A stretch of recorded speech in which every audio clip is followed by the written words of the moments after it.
Ryan, we've got another league match this weekend, except we're not going to be travelling a very long distance. We're going to be home finally at Tor Point. Before we go into the game against Portsmouth this weekend, I thought we'd reflect a little bit on that fantastic win last week. What are your thoughts after sort of sitting on it and looking back? Yeah, so watched the game back on Monday. Really pleased with the reaction in the second half. Like I said on Sunday, I was disappointed with the first half performance. Thought the girls could have given a lot more in that first half, but like lots of positives to take from the second half. We listened, executed the game plan, listened to what we spoke about at half time, and got the result probably that we just deserved. Obviously Chatham had some chances and Jazz made some great saves in goal, but that's our job as well as the strikers putting the ball in the back of the net. So yeah, really pleased to get the 3 points. Like you say, it pulled us away from that drop zone a little bit more. There's been some games in the week which with Bees and Chatham drawing on Tuesday night as well, gives us those games in hand as well, and them to try and pull further away and look up the table rather than below us. Compared to last season, looking at a similar time, would you say we're in a better position looking at the league and looking at the results that have gone around us? Are you quite confident, essentially? Yeah, I think it's a similar situation. If you look at the league last year, I think we were on 6 points at this stage last year as well.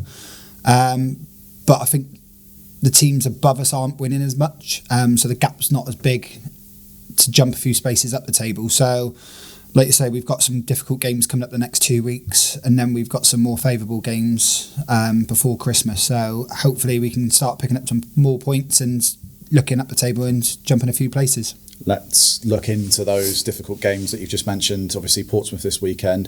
The one good thing from it, I suppose, is the fact that we are home now, and we'll talk a little bit about that later. But what are your thoughts playing this Portsmouth side? Because, I mean, they've had a good start, haven't they? Yeah, 100%. Portsmouth are always a difficult team. They're well organised, well drilled. And this year they've had some more investment into the club, brought in some top players. So it's not one or two you've got to worry about now. It's 5 or 6.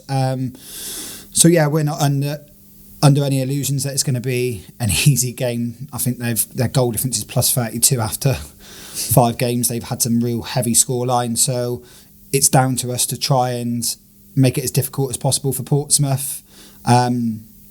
Be concentrated for 90 minutes and try and execute the game plan we've got in place for Sunday to try and get something from the game. We know that's going to be very difficult because Portsmouth are coming here expected to get 3 points. If you look at the table, I think most people would expect them to come here and win, but we're going to make it as difficult as possible for them to do that.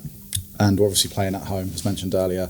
How vital is it going to be having a crowd behind you supporting the girls for those 90 minutes whilst they try and basically compete with a team, as you said, that are leaps ahead of us in terms of what they've got to offer, essentially?